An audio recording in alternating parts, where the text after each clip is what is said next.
Baik, bismillahirrahmanirrahim. Assalamualaikum warahmatullahi wabarakatuh. Alhamdulillahirrabbilalamin. Segala puji bagi Allah, Tuhan semesta alam, yang mana telah memberikan kita kesempatan untuk bisa mempelajari mata kuliah Hukum Acara Perdata yang diampu oleh dosen kita yang terhormat, yakni Bapak Alfian Qodri Azizi, SH.MH. Baiklah, kami dari kelompok kedua yang beranggotakan saya sendiri, Safira Ilamardatila, NIM 2202612, dan teman saya, Nadia Pramudita Anggraini, NIM 097, dan juga satu lagi yakni Panpan Alwi Fahmi, NIM 105. Baiklah, saya di sini akan menjelaskan mengenai pendahuluan ataupun latar belakang rumusan masalah dan tujuan dari makalah kami mengenai unsur-unsur gugatan. Gugatan dan perjanjian merupakan suatu kajian dalam hukum acara perdata. Gugatan merupakan surat yang dibuat untuk mengajukan pihak penguasa kepada pengadilan yang berwenang, yang memuat seluruh tuntutan hak yang mengandung unsur sengketa, yang nantinya akan dijadikan dasar pemeriksaan untuk mencoba membuktikan kebenarannya. Sedangkan permohonan adalah surat yang sengaja dibuat untuk mengajukan pihak penguasa kepada pihak yang berwenang, yang memuat seluruh tuntutan tanpa ada sengketa. Kemudian rumusan masalah kami yakni apa pengertian dari gugatan dan permohonan. Kedua, apa saja macam-macam gugatan dan siapa saja pihak-pihak yang bisa mengajukan gugatan dan permohonan. Tujuan dari adanya makalah ini yakni untuk mengetahui apa pengertian gugatan dan permohonan, untuk mengetahui apa saja macam-macam gugatan dan permohonan, serta mengetahui siapa saja pihak dalam gugatan dan permohonan. Kemudian, pembahasan selanjutnya atau isi dari makalah akan dibahas oleh saudari kita yakni Nadia Pramudita Anggraini. Baiklah, saya di sini akan menerangkan bab 2-nya. Yang pertama, pengertian permohonan dan gugatan. Permohonan atau perkara voluntaria merupakan surat yang sengaja dibuat berisikan tentang semua tuntutan hak perdata yang dibuat oleh pihak yang berkepentingan dan membahas tentang perkara yang tidak mengandung sengketa. Sedangkan gugatan perkara atau kontentiosa merupakan surat yang dibuat dalam rangka untuk mengajukan pihak penguasa kepada pengadilan yang berwenang. Sudah dijelaskan bahwa permohonan dan gugatan ini memuat tentang tuntutan hak perdata, namun perbedaannya tidak pada adanya unsur sengketa ataupun tidak. Jika permohonan mengandung tuntutan hak yang bukan suatu persengketaan, maka gugatan berlaku sebaliknya. Dalam gugatan ada suatu sengketa atau konflik yang harus diselesaikan dan diputus oleh pengadilan, sedangkan dalam permohonan tidak ada sengketa. Hakim mengeluarkan suatu penetapan atau lazimnya yang disebut dengan putusan deklaratoir, yaitu putusan yang bersifat menetapkan. Soal gugatan dijelaskan oleh Retno Wulan Sutantiona dalam buku Hukum Acara Perdata dalam Teori dan Praktek halaman 10, yakni dalam perkara gugatan ada suatu sengketa atau konflik yang harus diselesaikan dan diputuskan oleh pengadilan. Lebih lanjutnya, Retno Wulan menjelaskan bahwa dalam permohonan tidak ada sengketa. Hakim mengeluarkan suatu penetapan atau lazimnya yang disebut dengan putusan deklaratoir, yaitu putusan yang bersifat menetapkan atau menerangkan saja. Sementara itu, Yahya Harahap dalam bukunya Hukum Acara Perdata tentang Gugatan Persidangan, Penyitaan, pembuktian dan putusan pengadilan halaman 29 menjelaskan bahwa permohonan adalah permasalahan perdata yang diajukan dalam bentuk permohonan yang ditandatangani pemohon atau kuasanya yang ditujukan kepada Ketua Pengadilan Negeri. Sementara soal gugatan, Yahya menjelaskan bahwa gugatan mengandung sengketa di antara kedua belah pihak atau lebih. Permasalahan yang diajukan dan diminta untuk diselesaikan dalam gugatan merupakan sengketa atau perselisihan di antara para pihak. Penyelesaian sengketa di pengadilan ini melalui proses sanggah menyanggah dalam bentuk replik dan duplik. Dalam perundang-undangan, istilah yang dipergunakan adalah gugatan perdata atau gugatan saja. Lebih lanjut, Yahya menjelaskan perbedaan permohonan dan gugatan berdasarkan ciri, antara lain sebagai berikut. Permohonan masalah yang diajukan bersifat kepentingan. 2. Permasalahan yang dimohon penyesuaian kepada pengadilan negeri pada prinsipnya tanpa sengketa dengan pihak lain. 3. Tidak ada orang lain atau pihak ketiga yang ditarik sebagai lawan tetapi bersifat bebas murni dan mutlak satu pihak. 4. Hakim mengeluarkan suatu penetapan.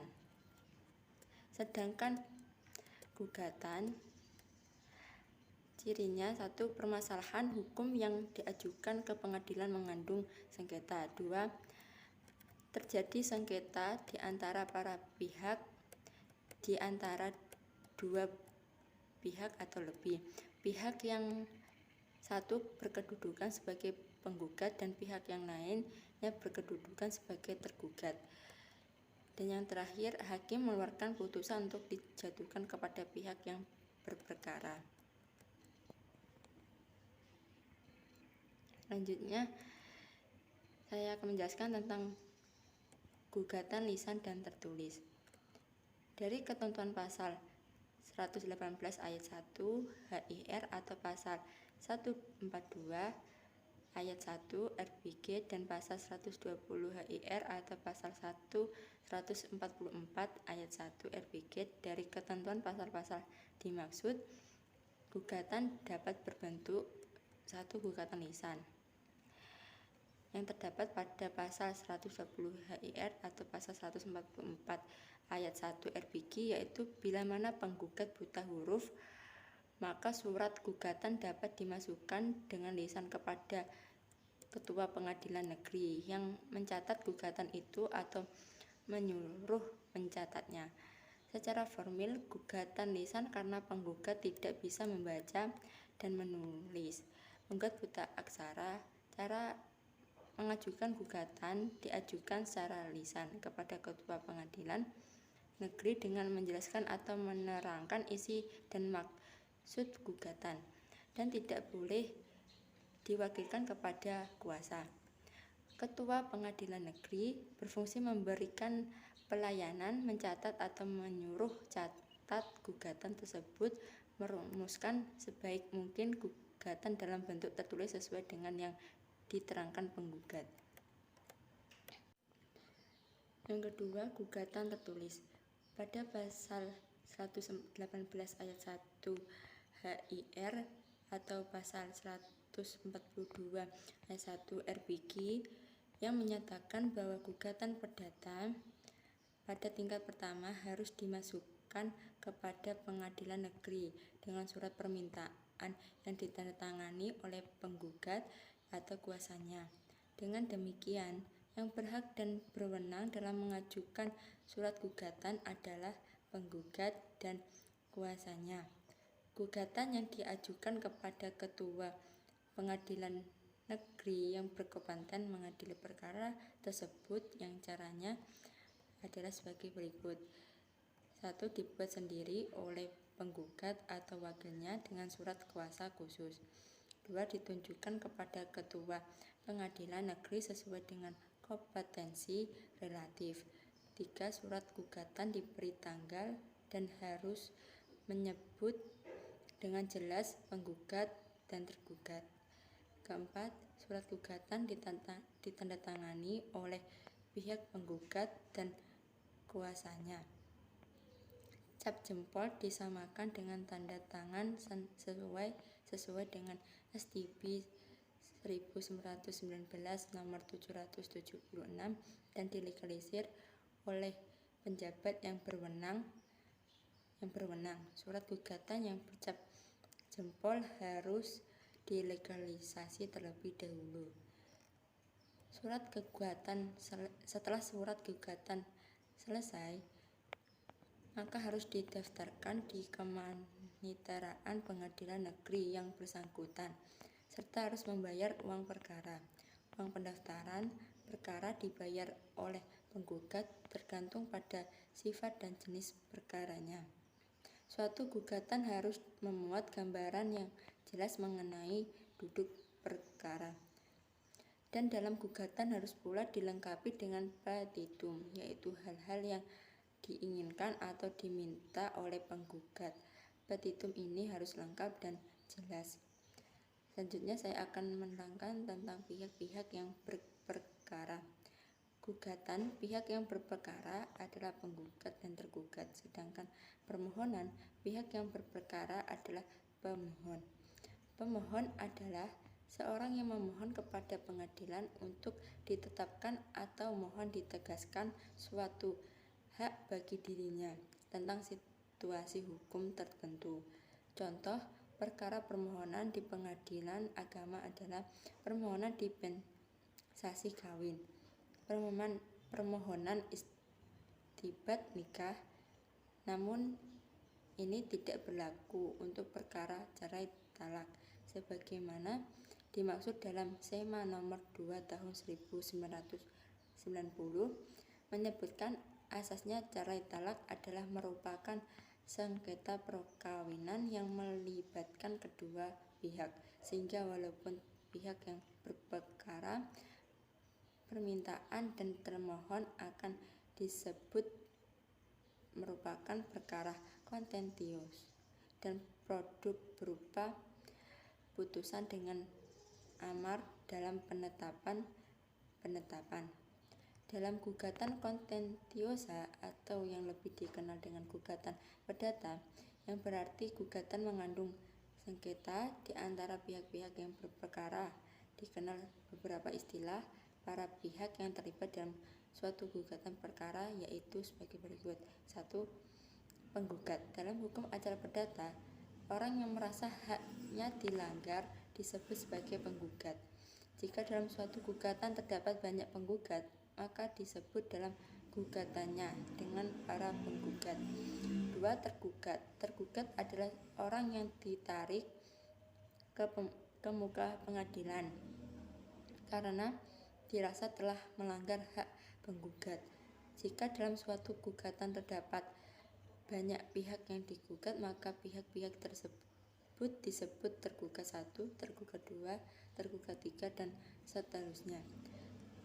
Yang ketiga, turut tergugat. Pihak yang dinyatakan sebagai turut tergugat dipergunakan bagi orang-orang yang tidak menguasai barang sengketa atau tidak berkewajiban untuk melakukan sesuatu, namun demi lengkapnya suatu gugatan, maka mereka harus disertakan dalam melaksanakan hukuman putusan hakim. Pihak turut tergugat tidak ikut menjalankan hukuman yang diputus untuk tergugat, namun hanya patuh dan tunduk terhadap isi putusan tersebut. Yang ketiga, intervensi penggugat atau tergugat. Pihak yang merasa memiliki kepentingan dengan adanya perkara perdata yang ada dapat mengajukan permohonan untuk ditarik masuk dalam proses pemeriksaan perkara perdata tersebut, yang lazim dinamakan sebagai intervensi. Intervensi itu sendiri artinya adalah suatu perbuatan hukum oleh pihak ketiga yang mempunyai kepentingan dalam gugatan tersebut dengan jalan melibatkan diri atau dilibatkan oleh salah satu pihak dalam suatu perkara perdata yang sedang berlangsung. Pihak intervensi tersebut dapat berperan sebagai penggugat intervensi ataupun sebagai tergugat intervensi.